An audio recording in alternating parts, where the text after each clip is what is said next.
Good afternoon po, good morning sa lahat. Ito yung pinakita kong presentation last time pero may mga ilang dinagdag ako.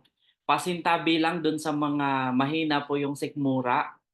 May ipapakita ako na ilang mga pictures na ito po yung mga nakagamit na ng MetaX. Ano yung naging effect sa kanila? Ano po? Ang MetaX, nagmula yung pangalan niya dito sa metabolic syndrome to stop yung metabolic syndrome. Pag sinabing metabolic syndrome, base sa definition ng International Diabetes Federation, nandun yung malaki yung bilbil. Tapos, yung ibang component like tumataas yung blood pressure, mababa yung HDL, mataas yung triglycerides, o kaya ay ito yung sa sugar, impaired yung sa sugar. So, importante po ano na ito ay ma-manage kasi ang dami pong sakit na connected dito. So ito ay yung metabolic syndrome, iba-ibang mga metabolic abnormalities na nagpapataas sa risk sa cardiovascular disease at saka sa diabetes. So magkaugnay lagi. May mga pagkakataon nauuna yung cardiovascular diseases tapos side effect ng gamot tumataas yung sugar. Alam nyo ang isang reason pagka may cardiovascular disease, 'di ba ang laging sinasabi ng cardio, mag-control kayo ng salt, magbawas ng alat. Alam ko dun sa inyo na may mga maintenance, 'yun ang pina-practice ngayon na yung pagtimpla nila sa mga pagkain medyo matabang, iniiwasan nila yung asin kasi nga nakakapagpataas ng blood pressure. Pero sa mga research, alam nyo kabaligtaran yung nangyayari. Pagka kinontrol nyo yung asin, tumataas yung chances nyo na magkaroon ng diabetes. May ganyan pong study, yung dangers ng low salt diet. Kaya ako, I'm not promoting na mag-control kayo ng asin. Okay lang po medyo maalat as long as umiinom kayo ng madaming tubig. Tubig lang po. So mababalanse siya with water. Kasi pagka kinontrol nyo yung salt, ang tendency, tumataas yung insulin resistance. Yun yung resulta. So pagka nagkaroon ng insulin resistance, leading to diabetes. Kaya yun yung isang dapat na maintindihan, hindi dapat matakot sa asin. Kailangan po ng katawan yung asin. Alam niyo, pag bumagsak yung asin, pwede pong mamaga yung inyong utak. So pwede kayong mag-seizure, pwede kayong makomatose, pwedeng ikamatay. Ganon siya kaimportante. Wag lang talagang sosobra kasi ang nagiging problema, maalat yung pagkain, ang tapat nyo na inumin soft drinks o mga juice na matatamis, doon nagkakaroon siya ng imbalance. Pero kung water lang, wala pong magiging problema. At the same time, maiwasan natin yung sakit na diabetes. Kasi yun yung madalas na sinasabi lagi mag-control sa asin para makaiwas sa sakit sa puso. Pero magkaugnay po yan yung asin saka diabetes saka cardiovascular disease. Pag kulang ka sa asin, delikado rin po. Sa pag-aaral, mas madali pong namamatay, mas maikli yung buhay yung nagko-control sa asin. Kaya yung mga may maintenance, una, wag po kayong matakot sa asin. Basta inom lang po kayo ng tubig. Ang ibang term sa metabolic syndrome, they call it syndrome X or insulin resistance syndrome, deadly quartet, saka yung Raven syndrome. So, focus tayo dun sa ano yung mga nangyayari. Yan, itong ipapakita ko ay isang video na uminom siya ng Meta-X gabi bago siya matulog. So, ito yung kanyang blood sugar. Kahapon nag-test ako, ito yung sugar ko 406. Yan, 406 ang kanyang Tapos sugar. ngayon nag-test ako ulit. Yung Kahapon kasunod, nag-test ako, ito yung sugar ko 406. Tapos ngayon nag-test ako ulit. From 406, nag 180 na lang siya. Yan, from 406 naging Praise God. 180. Ito po yan, papakita ko sa inyo. Just after 8 hours, natulog siya. Bago siya matulog, uminom siya ng Meta-X. Kinabukasan, yung pag-test niya, bago siya matulog, 406. Tapos uminom siya Meta-X. Kinabukasan, pagising niya, after less than 8 hours, tingnan niyo yung sugar niya ngayon. Morning, natay-test ako ng plants, na sugar. Ayan, kamay ko yan. Ayan. I-test na ako kung ilan na yung sugar ko.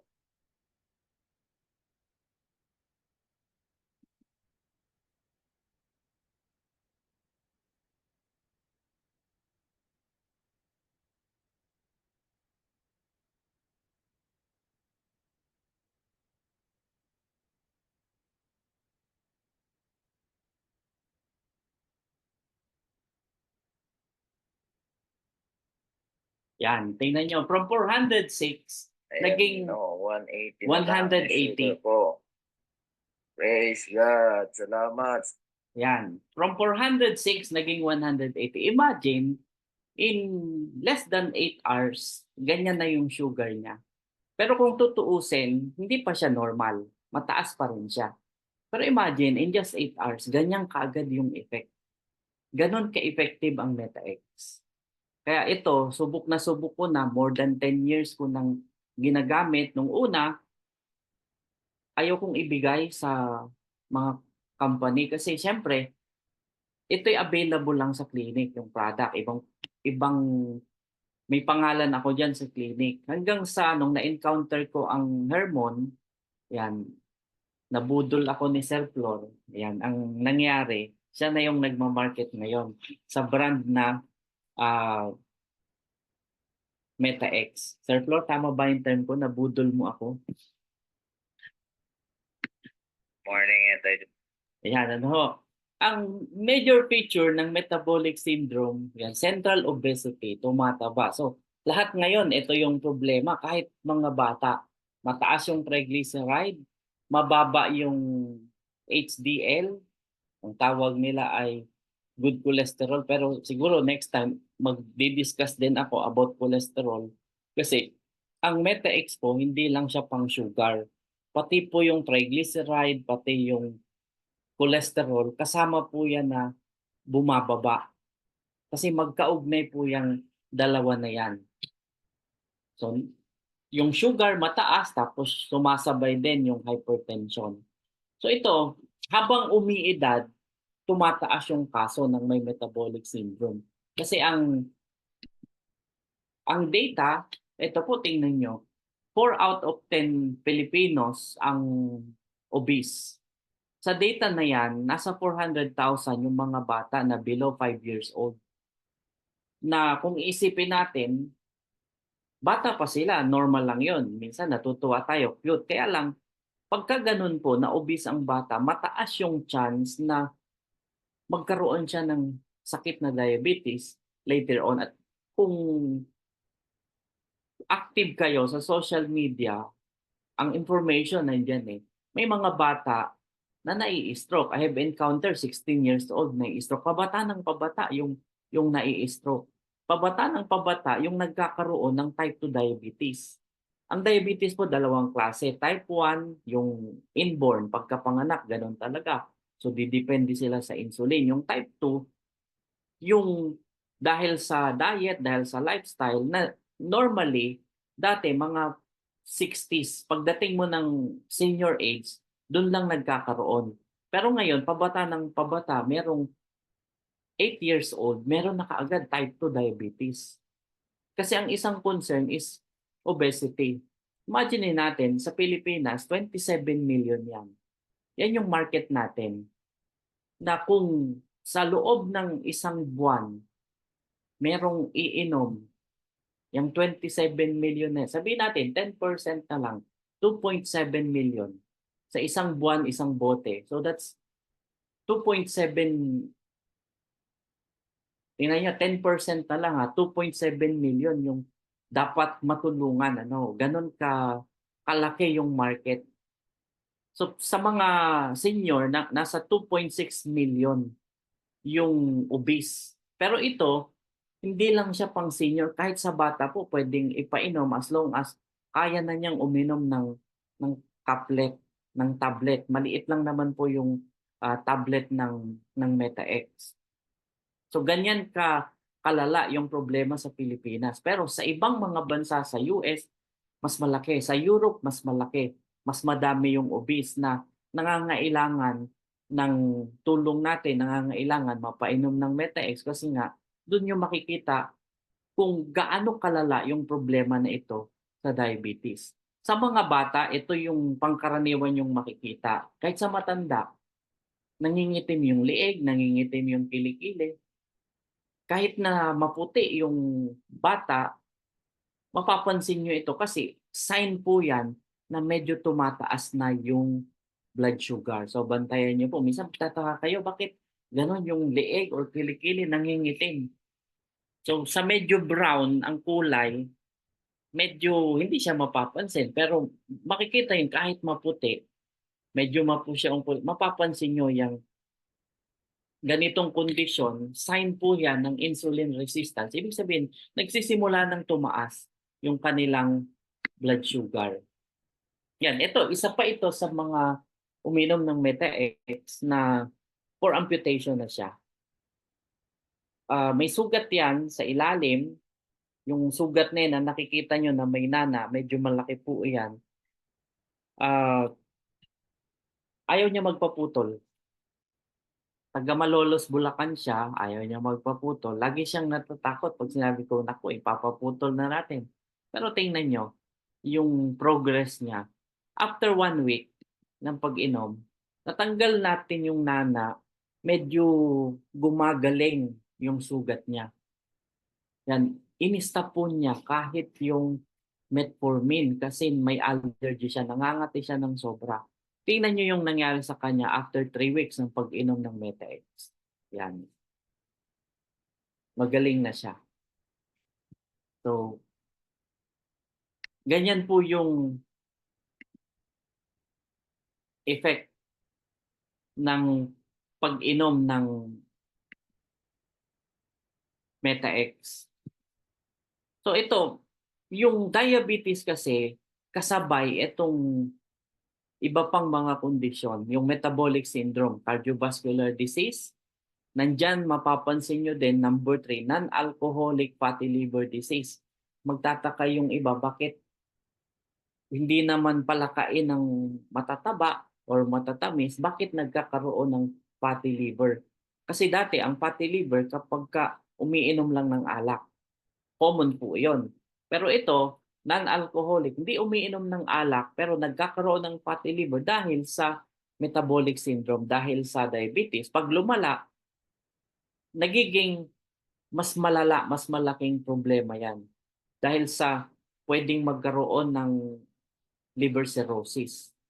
Isa pang problema yung hyperuricemia, tumataas ang uric acid. Sa mga kababaihan, yung kaso ng PCOS. Alam nyo, sa mga may PCOS, di ba, nahirapang magbuntis, nahirapang makabuo. Minsan ang menstruation 2 beses sa isang buwan. Mataas yung kaso, nasa 40 to 50%. Ang isang binibigay na gamot ng mga obese, metformin. Kasi nakita na related siya sa sugar. So ito, pwedeng matulungan ng Meta-X, yung may mga PCOS, magno-normal yung kanilang sugar, magno-normal yung kanilang hormones, yung kanilang menstruation. So importante po ito, ano? At iba pang mga kondisyon, yan kasi yung common.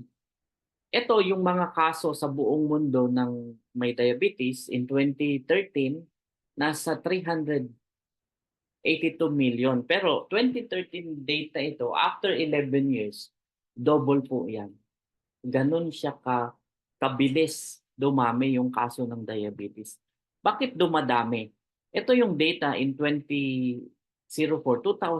Ang Pilipinas, kabilang sa top 10 countries sa buong mundo na mataas yung incidence ng diabetes. Imagine, ang liit ng Pilipinas as compared sa Amerika, as compared sa China. Pero kabilang tayo sa top 10. At nung time na yon, 8 to 12 million ang diabetic. Pero ngayon, 2023 data, nasa 25 million na rin yan. Ganon kadami. Ang nakakalungkot dito, madami sa mga may diabetes, kalahati hindi nila alam na may ganito silang sakit. Kaya nga ako nagki-create din ng awareness even in my radio program. Napapakinggan po ako sa DCEC, Radyo Agila. Yung program ko Basta Natural, nasa ere for more than 20 years. In fact, nag-celebrate ako ng 20 years anniversary ng programa ko noong March 5. At sa INC Radio, napapakinggan din ako every Friday. Bukas nandun ako, 10:00 ng umaga. So ang topic ko, mostly about natural medicine. So ito, talagang nakikita natin yung problema na pagka na-diagnose ng diabetes, ang iniisip nila, lifetime na yung sakit. Lifetime na i-maintain na yung gamot hanggang sa masira na yung kidney, tataas na yung creatinine, at saka yung ginagawa nung iba talagang nagpe-prepare. Pero alam nyo, sa mga cases ko, kahit naka-insulin pwedeng mawala. Merong iba umiiyak na for 20 years, naka-insulin siya. Just after taking 2 months ng Meta-X, nagno-normal yung kanyang sugar. Pero ito, lagi kong sinasabi, kailangan po naka-monitor. Kailangan hindi yung basta testimonya na nag-normal or gumanda yung pakiramdam, kasi hindi hindi po ito yung pagandahan ng pakiramdam. Ang kailangan po ay makita talaga sa lab test. Kaya imo-monitor po mas maganda yung sugar para makita nyo na nagno-normal talaga. Kung mare-record nyo siya, pagpunta nyo sa inyong doctor, sa inyong internist, sa inyong diabetologist, pwede niyang tanggalin yung sugar, pwede niyang tanggalin ang insulin. Kasi ang problema, baka sobrang bumaba. May mga cases akong ganon. Just after 2 days, i-stop ko kaagad ang insulin. Kasi pagka nag-below 80 na ang sugar, delikado na po yun. Kaya dapat na ma-monitor talaga. Malaki po yung impact ng diabetes. Tumaas yung kaso kasi nandun yung fast food diet tapos walang exercise. So kailangan po, hindi lang yung nagko-control tayo sa pagkain, kailangan din kumilos, kailangan mag-exercise, kailangan magpapawis para bumaba yung sugar. Kahit na hindi ka nga uminom ng gamot pagka nagpapawis ka, bababa ng bahagya yung sugar mo, may effect siya. Kaya mas maganda na talagang isama natin sa lifestyle, hindi lang yung pag-inom ng mga supplement, pag-inom ng gamot, kundi nandun yung exercise. At the same time, importante din po proper hydration. Kaya binanggit ko kanina, tubig lang. Kasi malaki pong factor yung tubig para makaiwas tayo sa mga sakit, para umepekto yung mga gamot na ating iniinom. Kaya obserbahan nyo, pagka yung na-ospital, 'di ba, ang unang ginagawa 'pag ma-admit ka, lalagyan ka ng dextrose. 'Di ba, yung paglalagay ng dextrose, yung nasa dextrose, tubig po iyon. Triple distilled water na may minerals. Merong iba 5% dextrose, merong iba may 9% sodium chloride. So depende po 'yon. Pero definitely tubig po iyon. Ngayon, tayo naman gusto natin iced tea, pineapple juice, soft drinks, yung iba, lalo na 'pag medyo let's say pansit, may gusto ka agad na soft drinks na kapartner, sa akin, piliin natin lagi yung tubig. Diba? Sa ospital nga, kailangan kang i-dextrose to make sure na yung ibibigay na gamot, it's either intravenous or i-inject or yung ipapainom sa'yo, i-epekto. Kasi para umepekto, kailangan po properly hydrated yung katawan. Diba? Kaya nilalagyan ng dextrose, hindi para hindi ka makatakas kung wala kang pambayad. Diba? Kundi para matiyak na properly hydrated yung katawan. Pag binigyan ka ng gamot, iepekto. So ito yung mga associated condition ng insulin resistance. Nandiyan yung atherosclerosis, pagkakaroon ng yung mga bara sa ugat, pagtaas ng blood pressure, impaired yung glucose, obesity, yung PCOS, mataas yung uric acid, yung acanthosis nigricans, ito yung umiitim yung leeg, yung kilikili. Nandiyan yung pagtaas ng cholesterol, ng lipids. Kaya importante na makontrol talaga yung insulin resistance.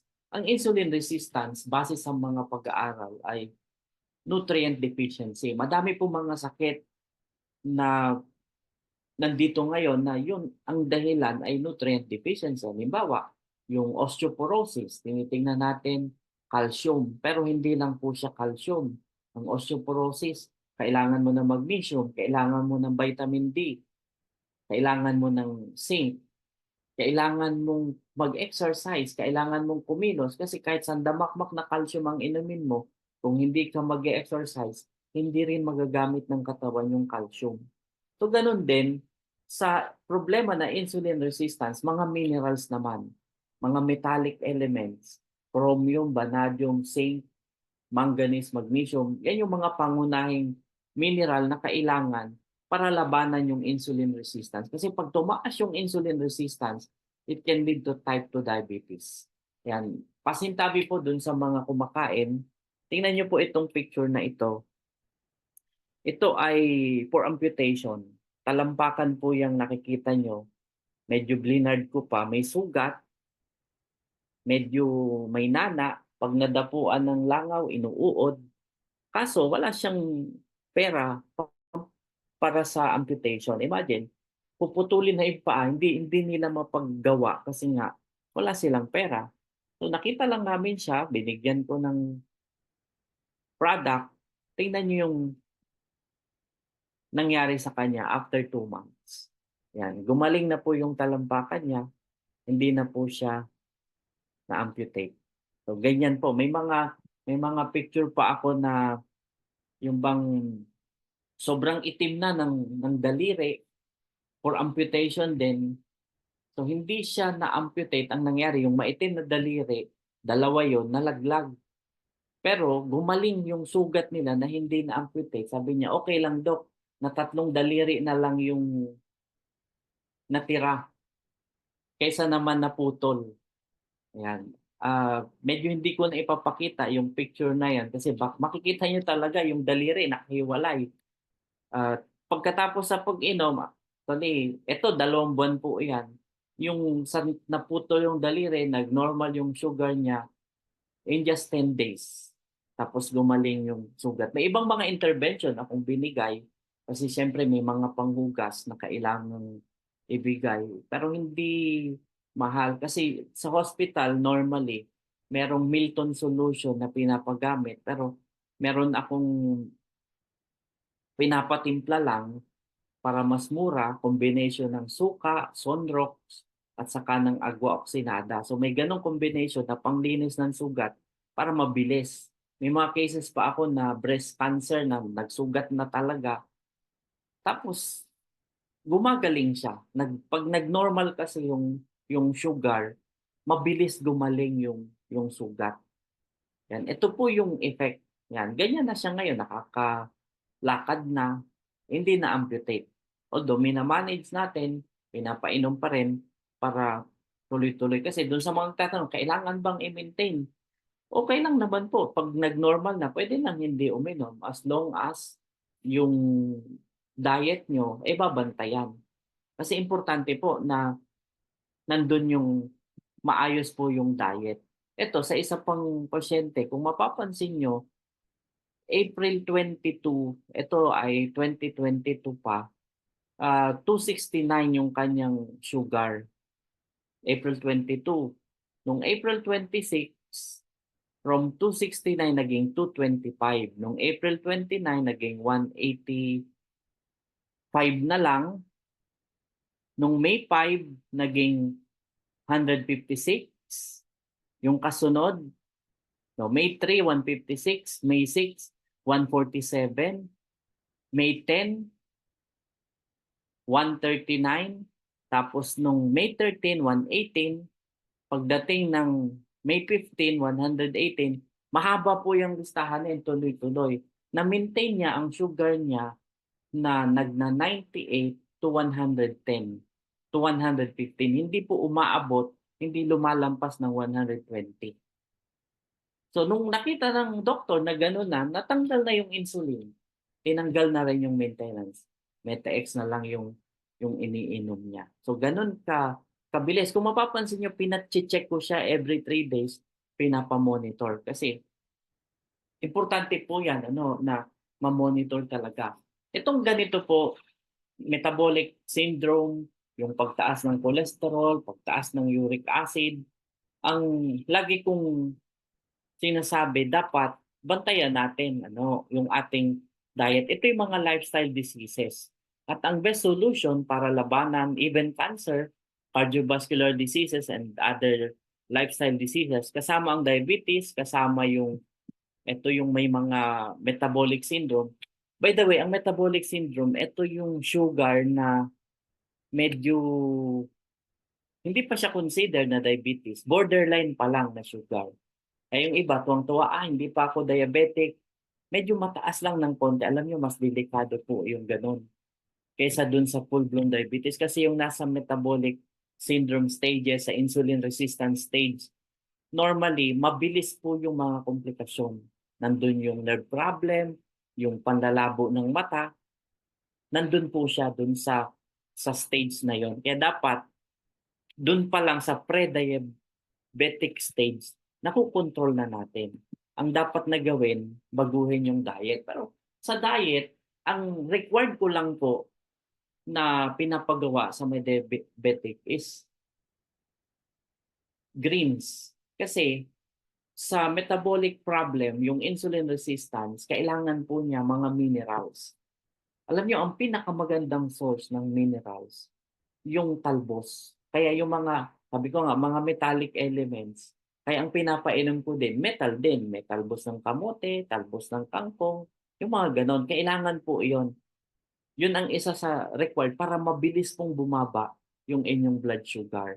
Ngayon, sa diet, yung iba, they try keto, intermittent fasting. Pwede siyang makatulong, pero for me, magtanong po muna kayo sa inyong doctor. At the same time, kailangan pong i-monitor. Madami po akong mga pasyente na nagkikito na ngayon ay nagda-dialysis. Kasi yun ang problema. Dahil sa puro karne, puro taba, hindi nila namamalayan, mataas na yung creatinine. Hanggang sa bigla-bigla, nagkakaroon ng problema, nahihilo. Pag sinugod sa ospital, ang unang mapapansin, mataas yung kreya. Kaya nag-emergency dialysis. Kaya sa akin, kung magkikito ka, kung no rice diet ka, matagal na yung 3 months. More than 3 months, hindi na siya healthy. Hindi na siya makakatulong. Counterproductive na siya pagdating dito sa, lalo na pag babantayan natin yung sakit na diabetes. So nakita nyo kung gaano ka-effective yung MetaX. I've been using that product for more than 10 years. Nagsimula yung formula ko 2008.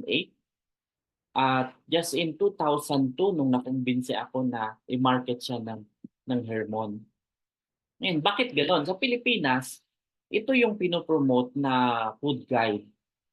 Kung susundin nyo ito, tiyak po na magkakaroon ng diabetes ang madaming Pilipino. Kasi tingnan nyo, drink a lot water, okay po yan. Yung eat mo, puro carbs po yan.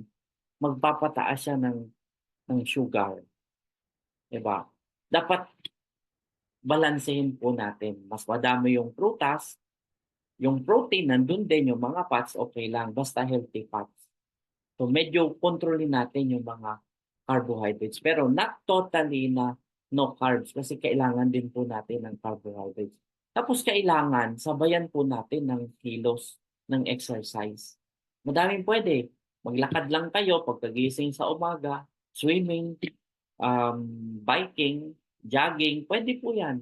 O yung may mga malawak ang bakuran, magwalis lang po kayo sa bakuran. At the same time, naaarawan kayo ng konti, malaking tulong din po yun para sa ating kalusugan, sa pagpapanormal ng blood sugar, sa pagpapalakas ng ating immune system. And ang MetaX ay formula ko nung 2008 pa. Ang target is to normalize yung blood sugar. Kaya MetaX is to control or to stop the metabolic syndrome. Pero nauna po itong MetaX na ito kaysa dun sa Meta ng Facebook. Ano po? So ito ay formulated to slow down or prevent yung progression ng insulin resistance and diabetes. So ito yung mga component niya.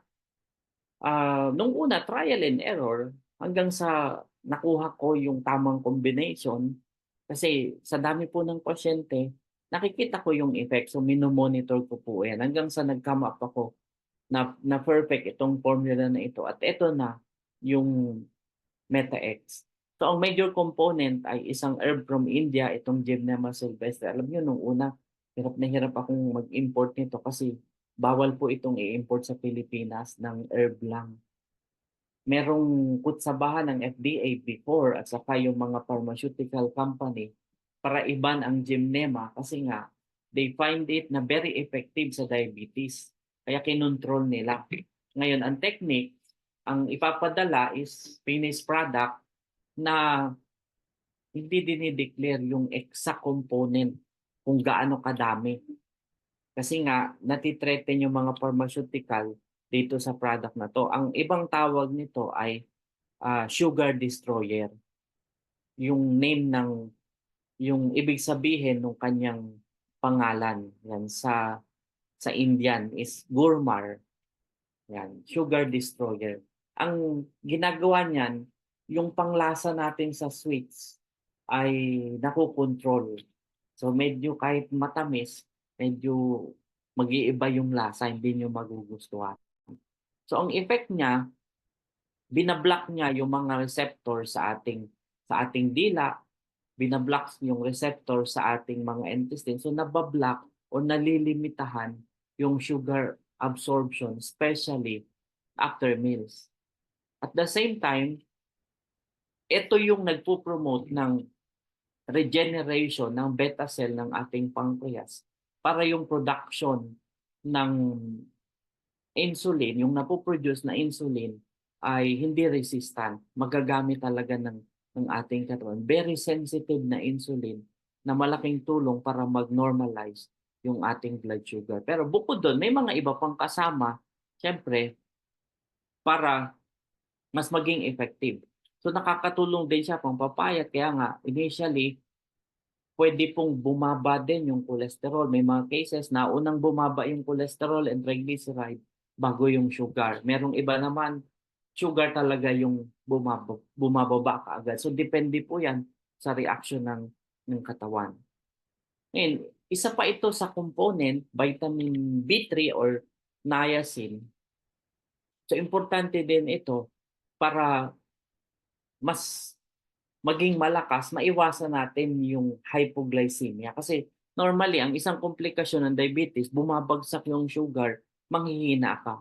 So kailangan yung function ng vitamin B3 para matiyak na mamimaintain natin yung energy para hindi ka manghina, hindi mag-hypo. So ganun po yung effect. Kaya hindi po siya yung isipin natin na pagka napakaraming inom, baka bumaba sobra yung sugar na katulad ng effect sa insulin o kaya sa gamot na pagka namali ka ng dosage, pwedeng bumaba ng sobra. Ito po dahil sa vitamin B3, nakukontrol siya. At the same time, nagpapababa siya ng HDL, nagpapataas siya ng HDL, nagpapababa ng LDL at saka ng triglyceride. So nagpapababa din siya ng blood pressure dahil nga dun sa prostaglandin na nare-release kapag ka nandyan po yung vitamin B3. Yung insulin na napoproduce ay napipigilan para wag maging resistance para mabalanse po yung ating blood sugar. Ang isa pang component is vitamin B6. Ito pong vitamin B6 ay sa mood regulation. Pag kulang tayo nito, nandyan yung anxiety, nandyan yung depression, di ba? Madami sa mga diabetic nalulungkot kasi ang iniisip nila lifetime na yung gamot, maintenance na minsan naiisip ka agad nila, meron na ba akong, di ba yung iba nag-iisip, may St. Peter na ba ako? Kasi nga ang iniisip later on, masisira yung kidney, magda-dialysis.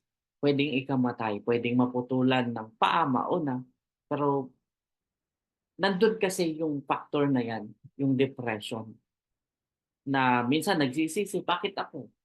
Bakit sa pamilya namin walang diabetes, bakit ako nagkaroon? Kasi nga nandun sa diet, nandun sa lifestyle. So ang vitamin B6, malaki ang role niya para mapa-uplift yung mood natin.